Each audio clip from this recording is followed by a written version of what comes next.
I'm Ishan Bhalla, and I've been starting this channel for car reviews, and this is the first car that I've been starting out with, the MG Hector. So on the front, we can see there's this huge grille with the MG badging with the front parking sensor, DRLs, all LED lights, machine cut R17 alloy wheels. Yeah, and the car is a very big car. There is the windows are very big, and when you sit inside, it's a very airy car. There are two-way diffusers. One is for the design, one is for the exhaust. There's a shark fin antenna, panoramic sunroof, a little bit of chrome garnish entered inside as it was a top model. LEDs, right, fuel tank on the right side. Big character lines that give bold design to the car. Heated ORVM that comes on the top model only. 215 60R 17 tires, that is the 17-inch Goodyear tires, that's machine cut with the MG badging in between. All the brake system are the discs. Yeah, so that's basically the walk around of the car. There's keyless entry inside the door, and when we get inside the car we can see the 36.4 17.5 centimeters big screen. There's this USB charging port for the dash cam. There's no auto dimming in the rear view camera. There's a panoramic sunroof that's very big, that makes the car very airy, and the windows also very airy. There are three charging ports given, one in the handrest, one in the front, and one in the back. There six-way adjustable seats for the front and back, not in the petrol hybrid version because the battery is placed just below the seat. I also tested out the power of the car. The power was a little bit off, just because less than the 1500 rpms. The turbo started spooling up, but that was a good option. Then I also started with the sports mode. Yeah, so then when I started the sports mode, the gears won't change itself. The car still lacks the paddle shifters. The next thing that comes up is the 360-degree camera. That could have been better because the megapixels are low in that, but uh, for such a big, huge car like this, it's a must that they should be there. There are 6 Infinity speakers along with the tweeters of by Infinity. My friend here was recording the video and is 6'2", and even after that he had amazing leg room to sit.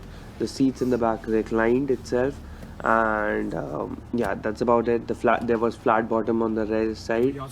There's also the electronic parking brake, auto hold function, and some of the most key features like the e-call system that calls the primary number and the secondary number for safety. And if when the airbags are deployed, and if someone doesn't respond, they just send this help, the ambulance, to the car's geolocation. The car has an internet. I also tried to make 0 to 100 try on the road, but the stretch wasn't that good. On the sports mode, it also bugged me that, as I told before, the gears did not change itself, and it was a very irritating thing. It should have been changed on its own, but you have to do that manually. And yeah, that's about it for the. I also tried the cruise control. The cruise control is a little bit off according to the car, but that's a very good option for the highways. The car gives around 13 kmpl of mileage, and yeah, that's about it. The car is very big. It's actually bigger than the XUV 500, and its wheelbase is bigger than that of the wheelbase is biggest in the segment. I also tried the cruise control. The cruise control requires a minimum of 50 kilometers per hour speed, and yeah, that's about it for the cruise control. That's what I've been showing right now.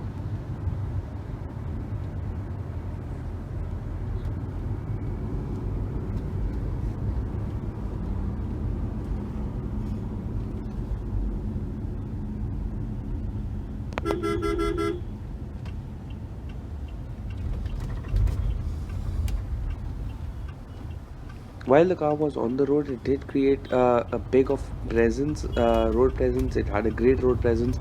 Everyone did turn around to see what this car was, as it's a big car. plus the MG logo and MG badging. The advertising that MG has been doing, that's been like crazy.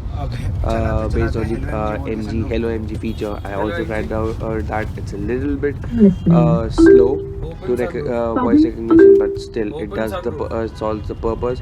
It serves more than 100 functions on this Hello MG letter feature. So, all in all, it's a good car. Little bit overpriced. According to me, the R17 rims are also small. I think that they could have been bigger than size, but according to the price, that's okay. That yeah, that's about it. The things that I didn't like about the car, that my already told you about the 360-degree camera, the cruise control system was a little bit off.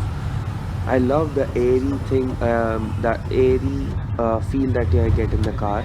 It's a very big car. Only two people can comfortably sit in this car. The third person might have to squeeze himself or herself in the rear seat. But that's a compromise you need to make. That's okay. So yeah, that's about it. The 360 camera could have been better. The last but not the least feature, that the car's sunroof can be opened and and the mirrors go down when we keep the open button pressed on the key. The boot could be opened by 3 or 4 ways: by saying hello MG, by saying the button, by pressing the button on the inside, by the outside, and by the key. So yeah, all in all, this were all the features about the car. This was a walk around, and I also tried to drive it as much as I can. This video was shot on a Saturday, so I couldn't drive it that well. And yeah, thanks for joining me, guys, and do subscribe and like to my